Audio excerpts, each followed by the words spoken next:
Hi, this is Dennis with Second Chance Tackle. Today I get the opportunity to work on a museum piece. This reel is probably 40s or 50s. Been around a long time. It came in, Kevin sent it to me. It came in as part of a purchase that he had made, I think, on eBay. This is a big old beast. This is the Ocean City 609. It says Ocean City Big Game Reel. It's a 9.0 sized reel. Looks like it's actually been used, and it seems to be doing everything it should be doing. So we're just going to clean it up. We're going to take it apart. We're going to see how it works. We're going to tune it up and get it back to Kevin to maybe take fishing or maybe donate it to a museum, because it's an oldie but a goodie.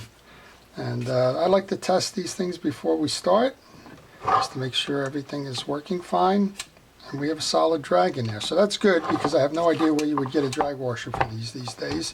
But let's get started then. So Ocean City's kind of known for putting a wrench right in their handle, and they did it on this one. And let's see. Oh, we're good here. My concern with these reels always, an old reel, is that the screws will be stuck. There you go, there's your handle. And if they are, then you risk the break off, and if you risk the break off, chances are you're not going to be able to get that back. There we go. So our handle screw comes off with the wrench. That's convenient. You'll notice a couple of things while I'm working on this. One of them is that I have a protective glove on my non-working hand. I've explained several times over that I wish I could have one on my working hand, but it just doesn't feel right as I go to do that. The other thing is I use a parts tray, and my parts tray is for the pieces that I take off, so that I know where to find them when it comes time to put the reel back together. I like to use the star adjuster in reverse to pull the handle off, rather than trying to rock it and grab it and everything. And you'll see it'll push it up over time. There we go. That's even with this little tension washer here. So this reel I tried to do some quick research on. It looks like it's from the 40s or the 50s. Interestingly enough, this reel probably got obsoleted by Penn, because this was a very expensive reel at the time. It's still an expensive reel today. If you go to purchase this reel, I think you probably would find it at around $150 or so, even in today's market, for a reel that's pretty well aged out, right? But as long as it's working, right? And Penn came along with the Senator line, and was 25 or 30% cheaper for a quality product, and that's kind of where Penn made its name. Now, yes, the fellow who came and started Penn worked for Ocean City, and I think one of his premises was that he wanted to not only go out and be his own boss kind of thing, but also that he could design and build the reels less expensively than what was being made there in Ocean City. And of course, both of these, even though it's called Ocean City, both of these, this one and Penn, were headquartered in Philadelphia. So I'm just taking a moment here while we go through some of that little history to just kind of clean up some of the chrome on this one. It's a beautiful chrome. And think about this. This reel's probably 60 or 70 or 80 years old, and that chrome still shines up like an old Cadillac bumper, huh? All right, we're going to find out what this is all about. Right now, we've got everything working here, which is nice. So let's take the side plate screws out. Now, I did go ahead and spray them. That's why you saw this in the background. I did spray the screw heads with this. Again, for fear that you're going to rip something off here, I wanted to make certain that I could do this relatively painless. And to do that, I like to use that WD-40 there to kind of loosen up the screws, or give me, at least take some of the dirt and grime and grease off. Now you're seeing me here take these screws off and lay them on the desk or the workbench. That's because manufacturers tended to put different size screws in different places, and I want to make sure that if those are different, that I notice where they came from.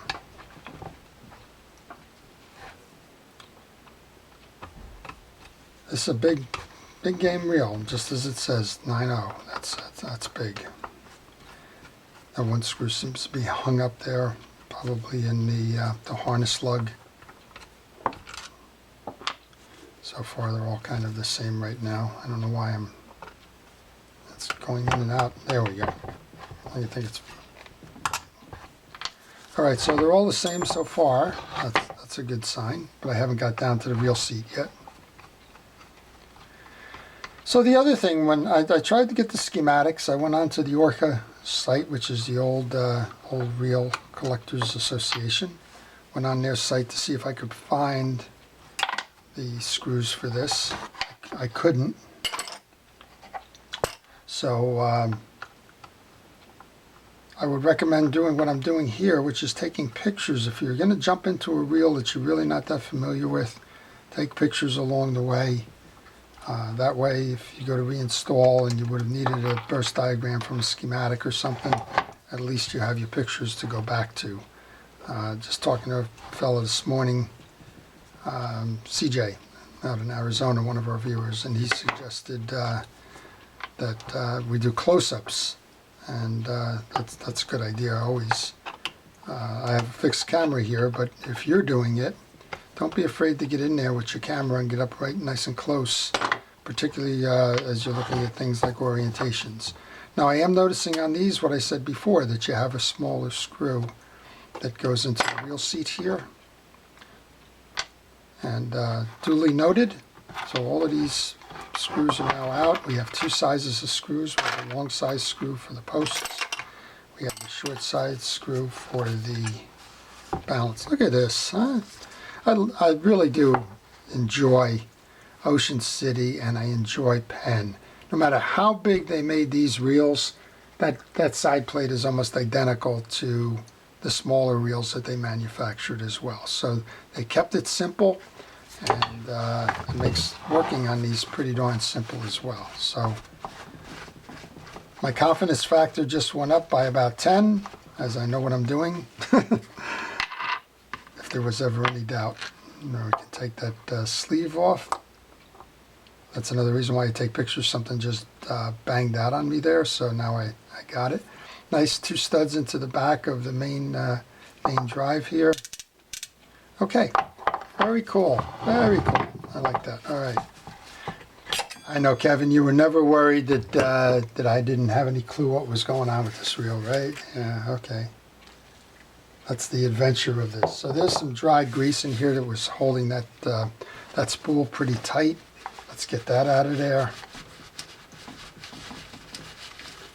This is why that protective glove helps, as if anything starts seeping through, it doesn't get on your hands. Again, I wish I could kind of find a way to work with something here. I'm sure there's some gloves out there, but you know, right now with this pandemic and all, I'm sure the healthcare providers could use them a whole lot more than I could. So we'll kind of stay with what we got here. All right, this chassis looks good. It looks clean. I'm not going to do anything with that. We'll just got a little bit of that spray that I had on my table on the side plate, so make sure we wipe that off and keep that clean. I'm just going to set that off to the side. Let's take a look at what we got going on in here. These would be drag washers. We want to just, yeah, these are the old kind of brake material drag washers. So we just want to push them out, make sure that they're clean, not stuck to the metals. But these things will last a lifetime. And they have already, right? Whatever that the take on these was, certainly it's long past whatever they thought it would be. That's the beauty of these reels. They were so over-engineered. Okay, so yeah, they're not stuck together. That's, well, this one is. So if you find one that's stuck together, use a little wedge like the knife. That'll take them right off. Okay, the orientation on these is one in here. I'm not going to even pull away with that. These can be dry, so we can leave that. The orientation on this is that you have a fabric, or in this case probably asbestos, inside. Then you have a round one, and then the second one, then the eared one, and then it goes like that. That's how we're going to set up this stack inside. So just want to take steel wool, just make sure that we got these metal ones clean, and it's amazing after 60 plus years that these things are in the condition that they're in. testament to the total over-engineering of this reel. I'm just going to wipe the excess off of that, and it's just going to go in a stack like that. Next one up, going to be the hard washer. And again, they don't need anything. I guess they wouldn't. It wouldn't hurt if they pick up some oil on the table here, but they certainly don't need any grease. They're a non-pervious. Is that the right word? Non-porous, maybe that's the right word.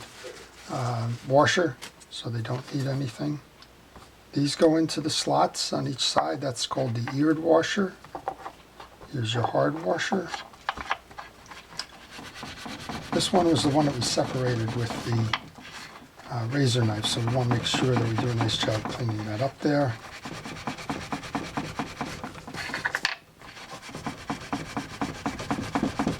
So we finally, up here in the Northeast, we're in one of those hotbeds for the pandemic. We finally got the approval this morning that they're going to open up some of the parks that have the freshwater lakes in it. Beaches are still closed. The charter boat industry is still closed, but maybe now is the time to go grab my freshwater stuff. Hope for some sunny weather here, and just kind of go throw a lure for a little bit just to get it out of my system. But we've been waiting. The freshwater season opened up, but we haven't been able to take advantage of it, unfortunately. And at least it seems like today we'll be able to do that. There you go. That's your drag stack all ready to go back in. So let's get over here and do this piece then. So as I mentioned, if we go and open up a basic Ocean City reel, I'm just kind of looking around to see if I have one, but I don't. I'm going to stop the camera here. I'm going to go get one just to satisfy our curiosity. Okay, I'm back. So I went and grabbed the 112. So the 112, this one's been in the dirt. That's okay. It's on my rebuild list. But the 112 is obviously in scale next to nothing compared to the other one. This is similar in nature to a pen Long Beach, if you put it all together. It's about the size of a Long Beach 60 pen.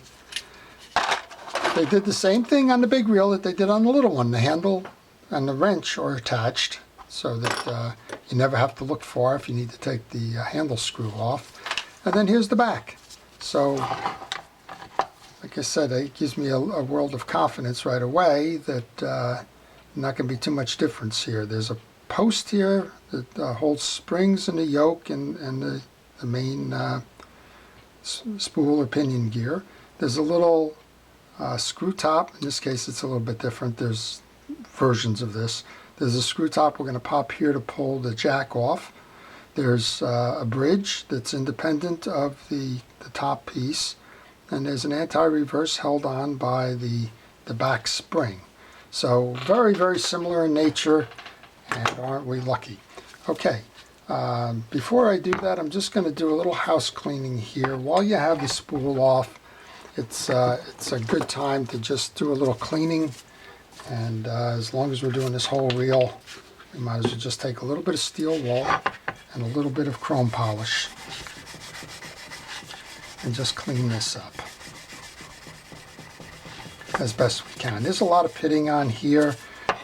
Generally, the reason for pitting on these is that these reels were used before monofilament. They were used with linen line, predecessor of the modern day braid.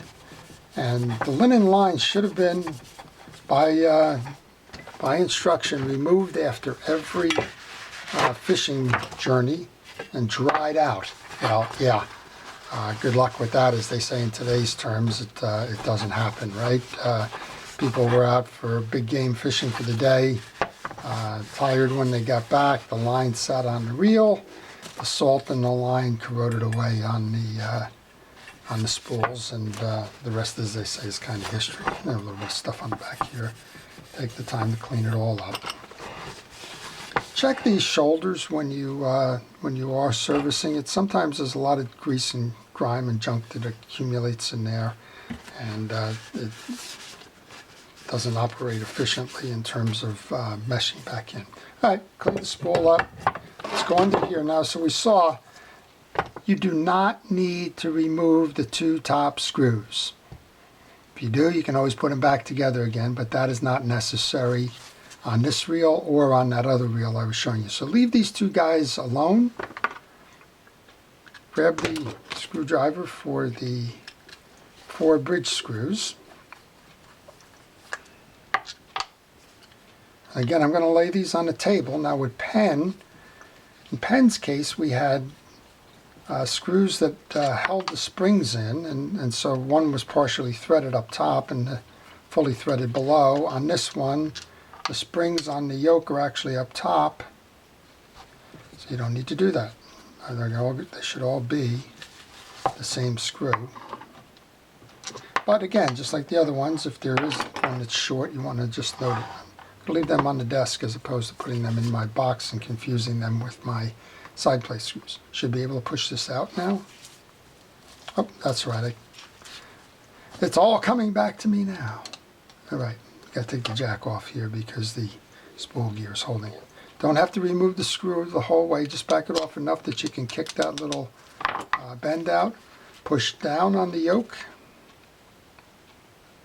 Up, pull up. We need to be able to pull up on this. This has been a while since this one has come off, I can see. I'm going to put a little bit of WD-40 on here. Also going to use a little pliers just because I don't have the hand strength here. This should just pop right up.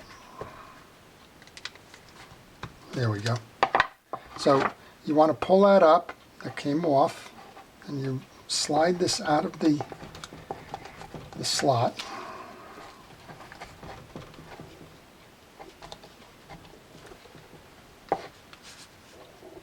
So right now I'm caught up on the spring underneath here.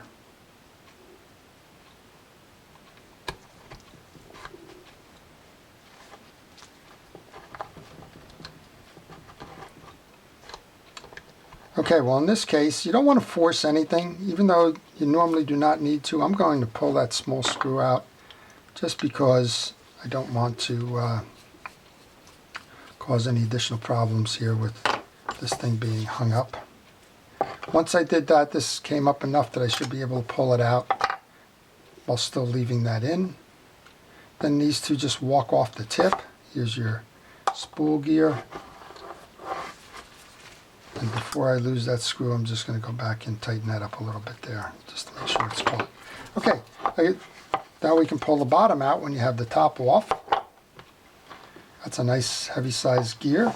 We'll go ahead and we'll clean the balance of this up then.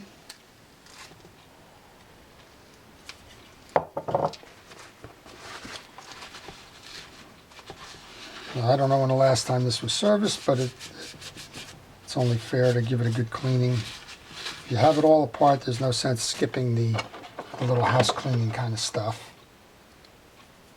It's only going to take you a few minutes more. You've been watching this video now for 15 minutes or so. It's not that much longer, right?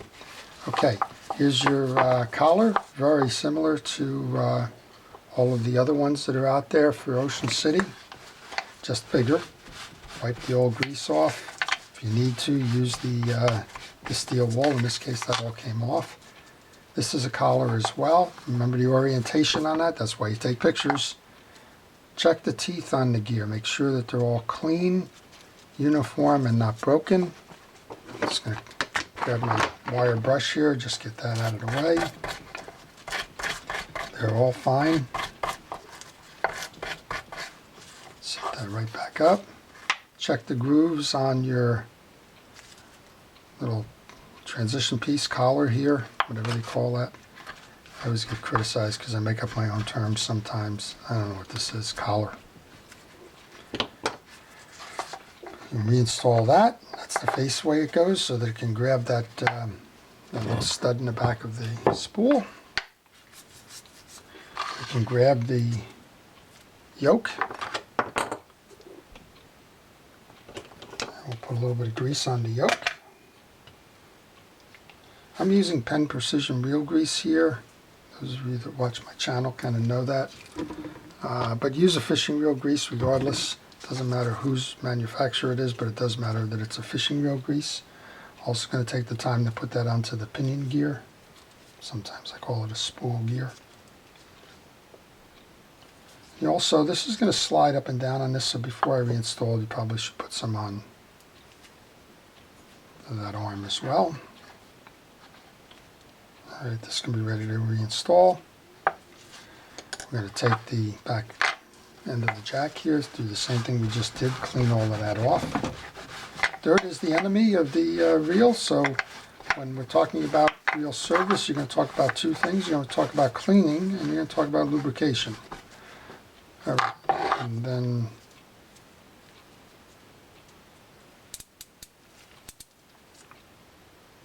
now there's a little C-clip here that's holding the main gear on. Just see if this is worth doing.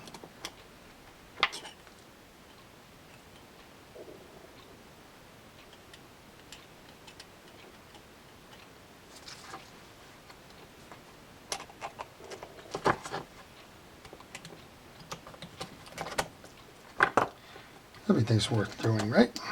All right. Don't lose this guy. We were just talking about this with something I'm going to shoot. Don't lose that guy. Put that in my parts tray so I don't. Then you can pull your gear up. Solid, right?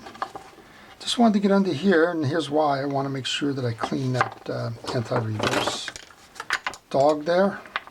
There seems to be some built-up grease, so let's get that out of the way. Scrape that off with a flat-bladed screwdriver. I'm not going to remove the assembly. There's a spring that's sitting inside here, right in the middle. If you don't need to move it, don't. I'm not going to. Not the lazy man's way of doing it. I'm going to add a drop of oil to the sleeve. You could take the sleeve off if you like. And we might as well. What the heck? I'll show you everything. There's a pin in the sleeve here, just like the pens. You can push the pin through, just like that. Pull that out and lay that on my table here, and I'll pull this up.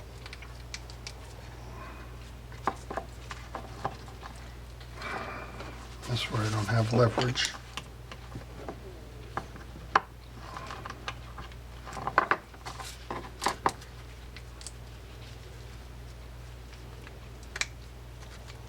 No, I'm not going to force anything at this point. This should just come right off.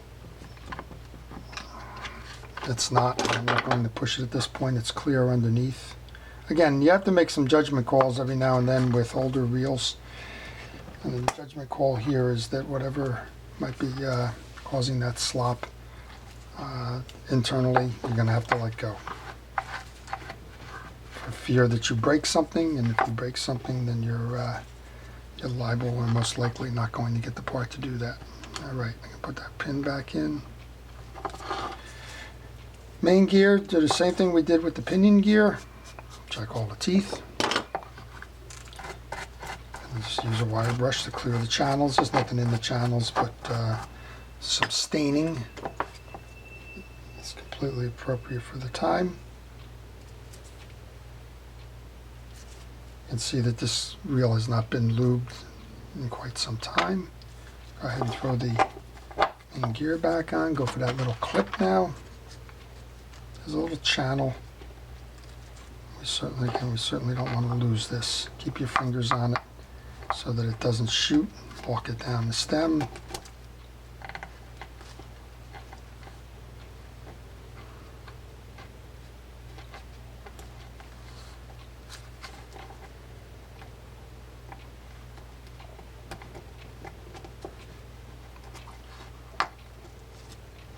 And then use a little pick or something to press that in.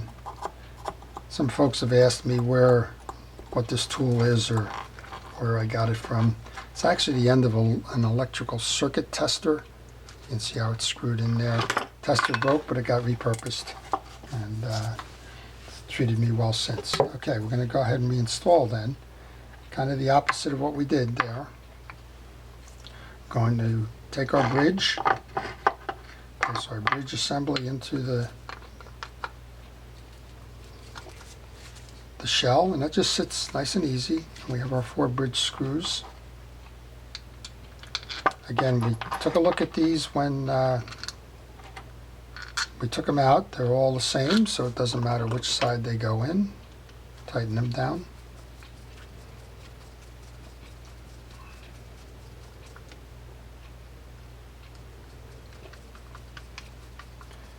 And you should use an alternating pattern, kind of north, south, east, west. I didn't finish these off here. And the reason you go alternating is that you can bind that bridge sleeve. And if that bridge binds, there could be torsion in there that you don't need. So go ahead and partially tighten them until you have all of them grabbing. Then you can do the X pattern. We'll do that now. Just tightening the last piece down. Okay, now we can come back and install the yoke assembly. Now this one's loose because when we were taking this out, that little hook there was banging into the spring holder here. So we had to move this up to get the clearance there. That's what we had done before. Now everything's all kind of lubed up there. We're going to go ahead and push this down. And you have to push this down quite a bit because you got this channel here now. You can probably see it that way. Both sides have a channel. And that's what this goes into. So if you're trying to reinstall this and you find out that it's just not fitting, chances are your channel came out of alignment.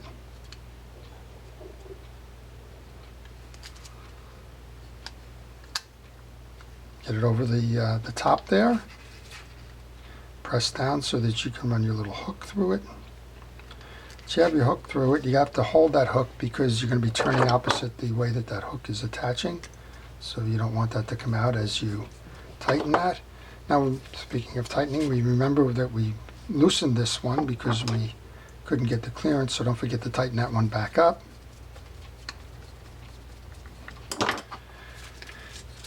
Give it a turn. Look at that. That's exactly what it should be doing. It should be coming in and out on release. You're done. So let's go ahead and reassemble then. So we've got the shaft of the spool. We want to get some nice coating of grease on. Put that into our main assembly here. Grab the big boy here.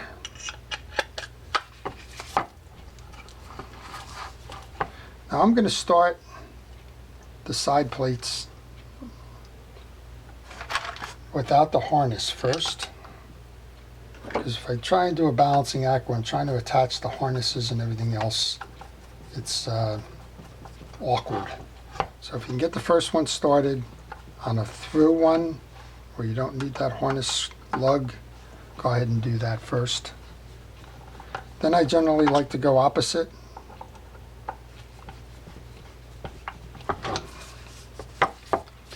Come over here to the bottom of the reel seat with the small screw, because we did note that there are two sizes of the screws.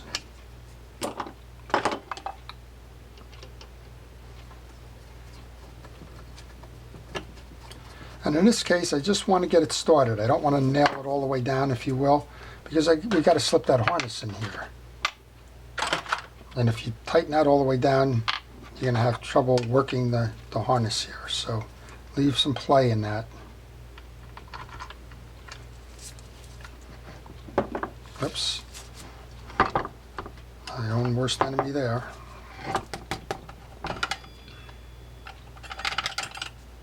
That's a screw for the reel seat.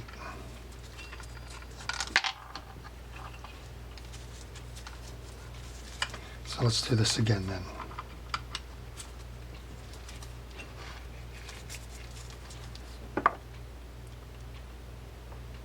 And again, I'm going to get these started. I don't want to tighten this one down either because I could have the drag on the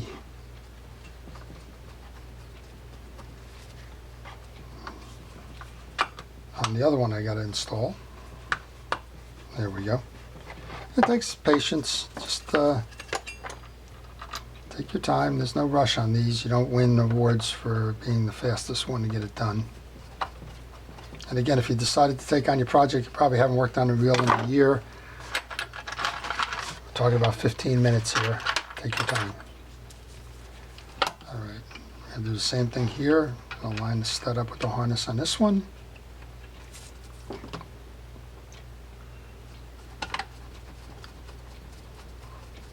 Sometimes they go easier than others. We'll get that last one in now. So that's how you put your harness lugs back on. And once you get all of them in, now you can tighten down because now you're not afraid that you're going to pinch anything or have to work that in. Same thing if you're replacing a reel seat on any fishing reel. Loosen up the crossbars before you go to take out or replace the reel seat. It just save you some aggravation. We can tighten them all down. I know I have that small screw because we just tried to use it in the other place. And just a couple more screws and we'll be back to testing moment of truth kind of thing here.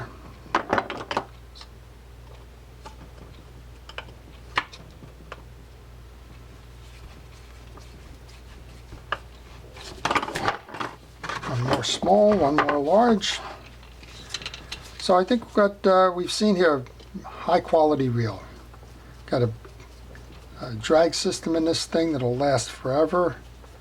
I believe they are asbestos. I can't say for certainty. I believe they are asbestos. Everybody keeps telling me about safety concerns with asbestos. Well, you saw I got the glove here if the thing is shedding anything like that.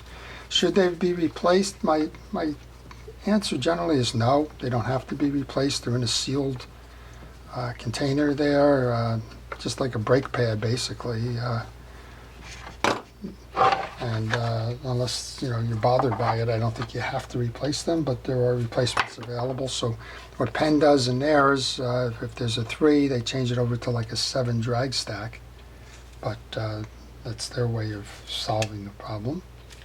All right, I'm going to line these 2 studs up now, try and eyeball it, get it close. Got it.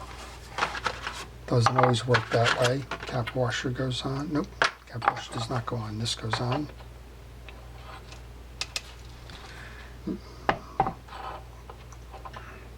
Don't force these things. Make sure you get them right. I think we got them right. So here's a trick. If you spin, just use a rounded edge. Just hold it in the channel for a moment until you can get through.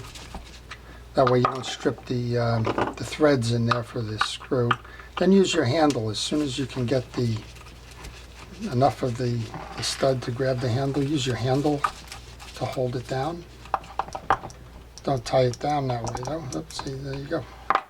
Because you got a cap washer that goes under it. Now the handle goes on. There's a little bit of shellacking going on there where the wrench was. Let's get rid of that. Pretty that up. Look at that chrome.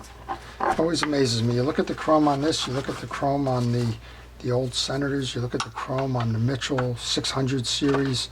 Absolutely incredible versus what you see today, if you see anything. And somebody who's a metallurgist out there was telling me one had to do the different types of alloys that they were using in the chrome, whether it was nickel or cadmium or zinc or whatever. Whatever this stuff was, it was made to last.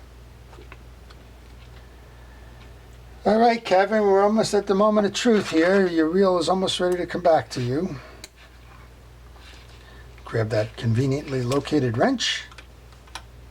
Make sure it's lined up for the handle. A little bit of cleaning there, and one more screw to go in here. Yep. So that just needs to be a little bit more. Play with it just a little bit. There you go, that should be it now.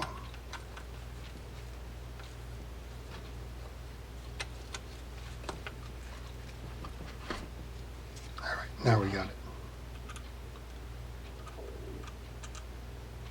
So this is it. This is your Ocean City 609 big game reel, circa 1940s, 50s. It's not late 50s because late 50s Ocean City started branding it True Temper, so it changed the design. Nice loud clicker. Nice long reel. It seems like probably with all of that, probably just need to back this off a little bit. Oh, look at this, huh? Tell you what, 50, 60 years old and still running fine. Nice spin on the spool. Nice easy turning reel. One more thing, we know the drags are going to work, but there you go. That's it. That's your Ocean City Big Game 9.0. The model is the 609. Been around forever. If you have one, now you know how to tune that little guy up. Well, that big guy. If you want the little guy version, doesn't change very much in the 112, which is, half the size, right? We are going to do this one. It's dirty. It's just been in my project bin, but we will come back and do this one. I just wanted to take the time while we were doing this to show you that they're essentially the same reel. So I'll come back and do this one as one of our projects. So I hope you've enjoyed that. If you did, please like it and subscribe. If you have a reel out there that you're afraid to tackle and you need it repaired or tuned up, then contact me on my business card. I do reel repair through the mail. And stay well, stay healthy. This is a pandemic. Please watch your health. That's the most important thing of all of this. With that, enjoy your day. This is Dennis with Second Chance Tackle. Thank you for watching.